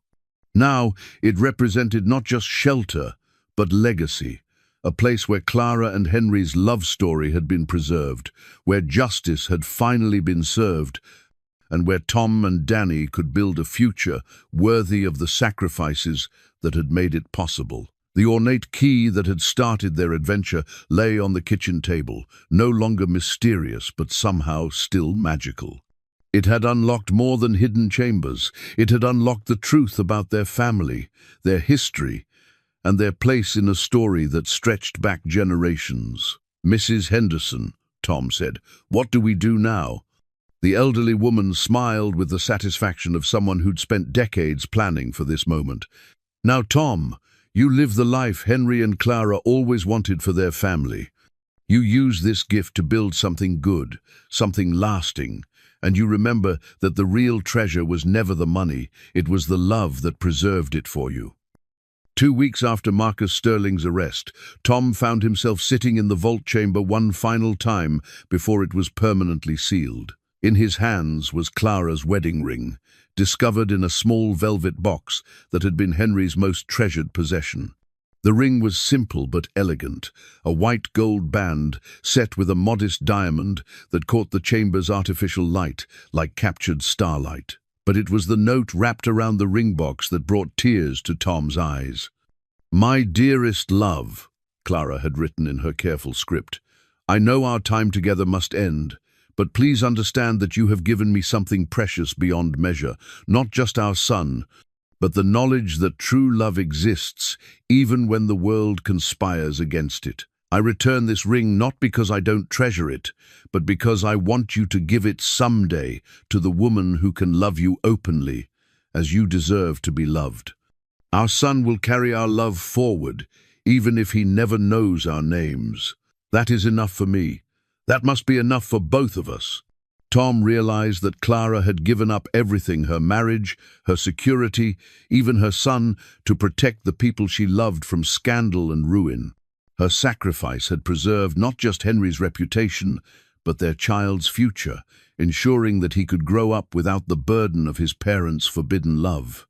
But the note contained one final revelation that explained Henry's decades of careful planning.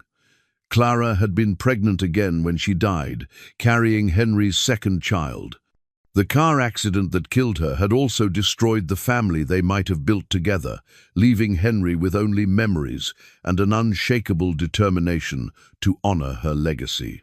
"She wanted you to have this," Mrs. Henderson said, entering the chamber with her own collection of Henry's belongings. "Henry told me that if anything happened to him, Clara's ring should go to the woman you chose to marry. He believed that love like theirs shouldn't end with death. It should inspire new love in future generations." Tom thought about the ring's significance, imagining the day when he might give it to someone who could love both him and Danny the way Clara had loved Henry and their son. The idea seemed both distant and hopeful, a promise that their family's story of love and sacrifice would continue. Mrs. Henderson sat beside Tom on the stone bench Henry had carved for quiet contemplation. "There's something else you should know about Clara's legacy. She established more than just a trust fund for her son. She created a foundation to help families in crisis, particularly single parents struggling to provide for their children." She handed Tom another set of documents, these showing that Clara's foundation had been quietly operating for 40 years. Funded by income from Henry's investments and managed by a network of trustees who'd never known the full story behind its creation. "The foundation has helped thousands of families over the decades," Mrs. Henderson explained. "Scholarship funds for children whose parents couldn't afford college, emergency assistance for families facing eviction or medical crisis, job training programs for single parents trying to build better lives. Clara's compassion has been touching lives long after her death." Tom studied the foundation's records, amazed by the scope of its charitable work. Clara and Henry's love story hadn't just been about personal happiness. It had been about creating something larger than themselves, a legacy of kindness that would outlast their own lives. "Mrs. Henderson, I want to expand the foundation, use part of our inheritance to help even more families. It's what Clara would have wanted, and it's what Henry spent his life working toward." Mrs. Henderson smiled with approval. "I hoped you'd say that." Henry left detailed plans for expanding the foundation's work, including partnerships with established charities and specific programs he thought would be most effective. As they prepared to leave the chamber for the final time, Agent Chen arrived with an update on the investigation into Marcus Sterling's crimes. The news was better than Tom had dared hope. "We've recovered assets worth over $300 million from Sterling family accounts," she reported. Most of it will be returned to victims of their embezzlement schemes, but a significant portion represents compensation owed to your family for decades of theft and harassment. The legal process would take time, but Tom's financial security was assured. More importantly, dozens of families who'd been victimized by Sterling's schemes would finally receive justice and compensation for their losses. But Agent Chen had more news. We've also arrested 3 of Sterling's associates who were involved in the harassment campaigns against property owners. Their testimony is helping us build cases against other wealthy families who've used similar tactics to steal property and assets from ordinary people. Tom realized that Henry's plan had accomplished something even greater than family justice. It had exposed a network of corruption that had been operating with impunity for decades. The evidence in Henry's vault was helping prosecutors build cases against criminals who'd thought they were untouchable. As they walked through the mansion's restored rooms, Tom marveled at how much had changed since that first day, when he'd reluctantly accepted a free house nobody wanted. The building that had seemed like a burden was now a sanctuary, a place where their family's history lived on in every restored detail. Danny ran ahead of them, his footsteps echoing through the grand hallway as he headed toward his tower room. The boy had adapted to their new circumstances with the resilience of childhood, but Tom could see that the experience had changed him too. Danny carried himself with new confidence, secure in the knowledge that he belonged to something larger than just their small family unit.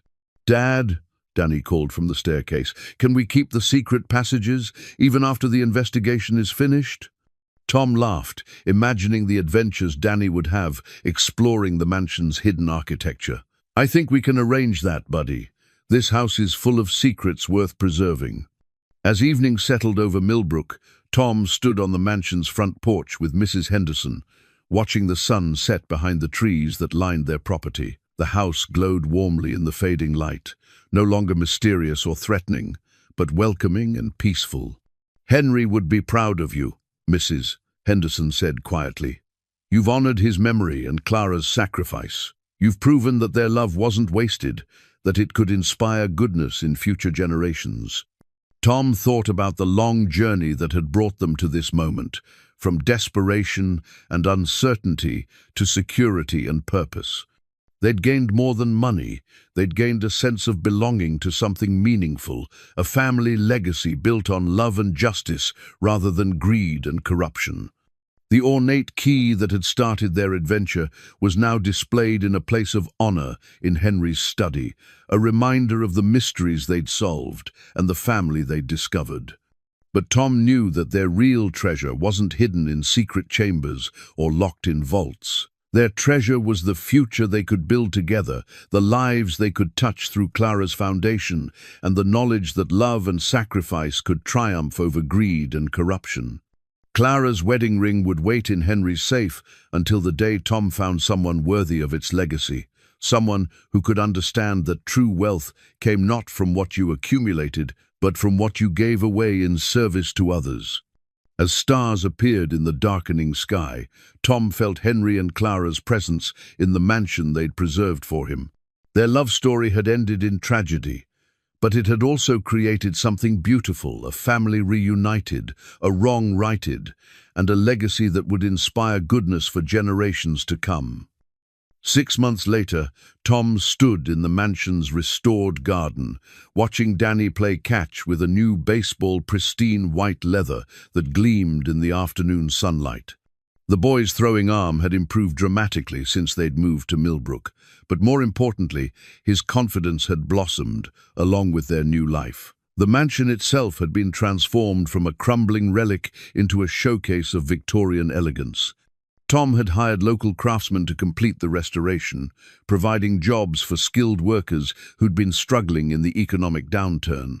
The house now served as both their family home and the headquarters for the expanded Clara Blackwood Foundation.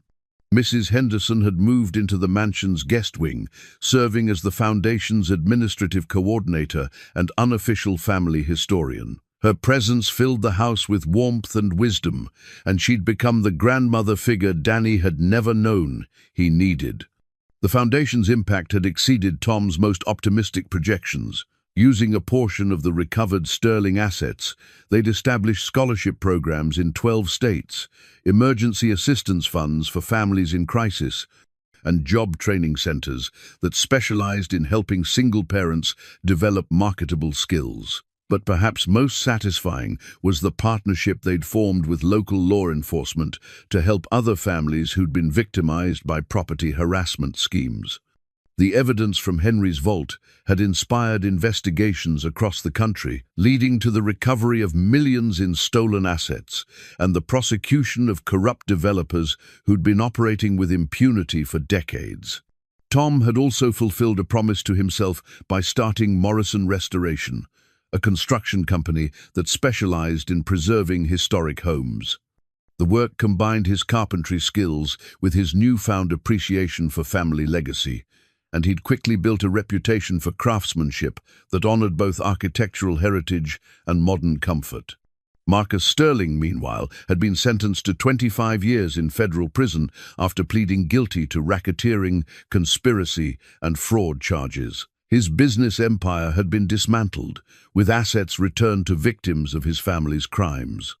The man who'd once seemed so powerful and threatening was now just another convicted criminal, his legacy of corruption finally exposed and punished. "Dad, catch!" Danny called, throwing the baseball in a perfect arc across the garden. Tom caught the ball easily, marveling at how natural this simple pleasure had become. For so many years, their lives had been dominated by financial stress and uncertainty. Now they had the luxury of spending entire afternoons playing catch, exploring the mansion's grounds, or simply enjoying each other's company without the constant worry about bills and survival. But their good fortune hadn't made them complacent. Tom had been careful to teach Danny about the responsibility that came with wealth, involving him in foundation decisions and showing him how their resources could help other families facing the challenges they'd once known intimately. "Mr. Morrison?" A voice called from the mansion's front porch. Tom turned to see Agent Chen approaching with a woman he didn't recognize, middle-aged, professionally dressed, with the bearing of someone accustomed to authority. "Agent Chen, good to see you again. How can we help you?" "Tom, I'd like you to meet Dr. Rebecca Martinez, Director of the National Center for Financial Crime Investigation. She has a proposition that might interest you." Dr. Martinez stepped forward with a warm smile. "Mr. Morrison, we've been following the impact of your case on financial crime prosecution nationwide. The evidence you uncovered has helped us build cases against organized criminal networks we'd been investigating for years." Tom gestured toward the garden furniture, inviting his guests to sit. "I'm glad the evidence has been useful, but I'm not sure what more we can contribute." "Actually, we'd like to offer you a consulting position," Dr. Martinez explained. "Your experience with property harassment schemes, combined with your understanding of how criminals hide assets, makes you uniquely qualified to help other victims fight back against similar crimes." Tom was intrigued but cautious. "What would that involve?" "Primarily reviewing cases where families are being pressured to sell property under suspicious circumstances. You'd help us identify patterns of harassment and locate hidden assets that criminals might be trying to claim illegally. The work would be part-time, and you could do most of it from here." Agent Chen added, "Tom, we've discovered that the Sterling family's methods weren't unique. There are dozens of similar operations across the country, wealthy families using legal harassment and financial pressure to steal property from ordinary people. You could help us stop them."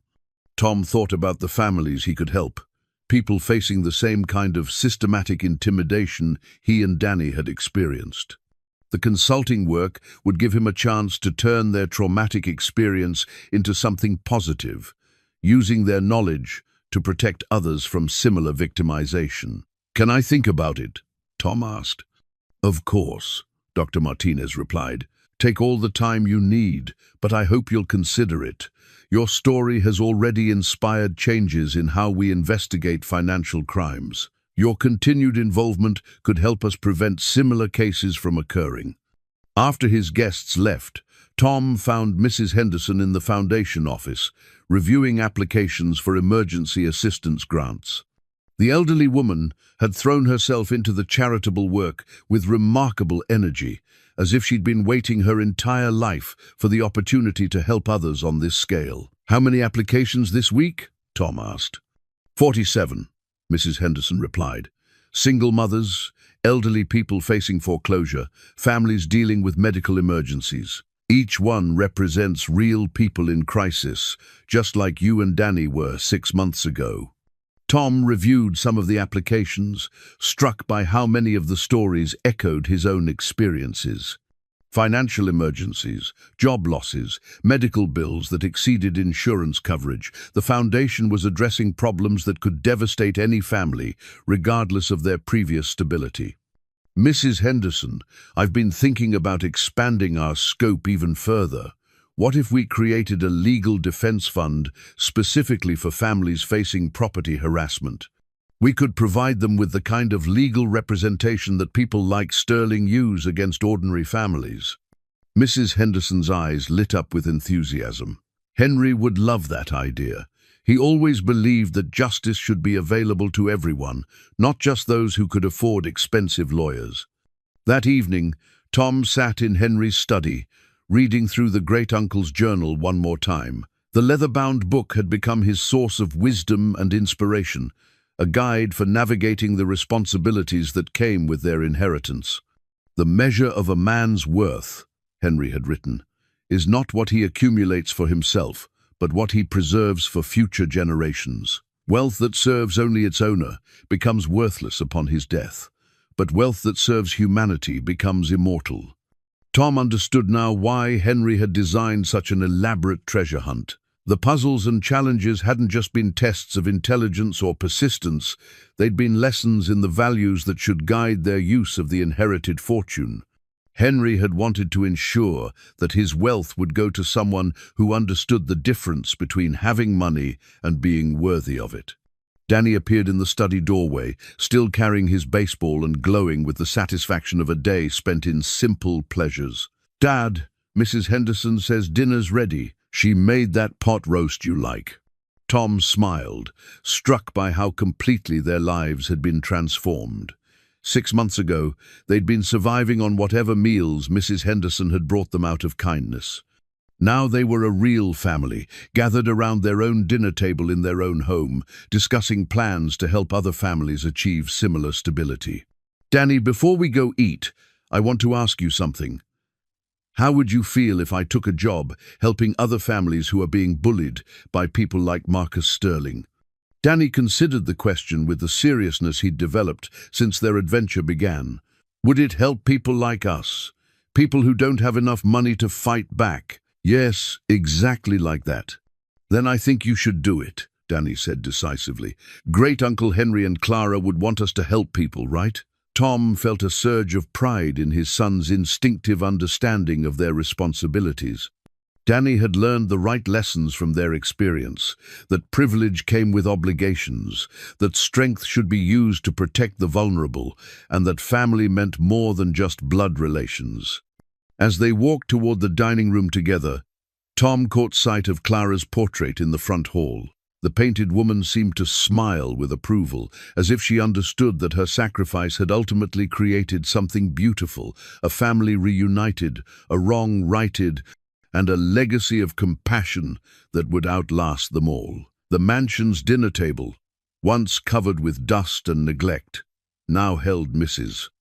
Henderson's pot roast, fresh vegetables from their restored garden, and the easy conversation of people who'd found their place in the world. Danny chattered about his plans for a treehouse in the oak tree behind the house, while Mrs. Henderson discussed foundation business and shared stories about Henry and Clara's younger days. Tom listened to the comfortable sounds of family life and realized that this was Henry's greatest gift, not the money or the house or even the justice they'd achieved, But the knowledge that love could triumph over greed, that sacrifice could inspire goodness, and that family bonds could endure across generations and beyond death itself. After dinner, Tom tucked Danny into bed in the tower room, now decorated with posters of baseball players and model airplanes. But the star map on the ceiling remained unchanged, a reminder of the night they'd first discovered the mansion's secrets. "Dad," Danny said sleepily, "do you think Great-Uncle Henry and Clara are happy now about what we did?" Tom looked up at the painted stars, imagining the two lovers who'd sacrificed so much to preserve something precious for future generations. "I think they're very happy, buddy. I think they're proud that their love created something good in the world." As Tom turned off the lights and headed downstairs, he felt their presence in the mansion they'd preserved for him not as ghosts or memories, but as living inspiration for the choices he would make and the legacy he would build for Danny and the generations that would follow. The ornate key that had started their adventure sat on Henry's desk, no longer mysterious but still magical, a symbol of the doors that love could open and the treasures that patience could uncover. Outside, the mansion's grounds stretched under starlight, peaceful and secure, home to a family that had learned the difference between having everything and being truly rich. Their treasure hunt was over, but their real adventure, building a life worthy of the love that had preserved it for them, was just beginning.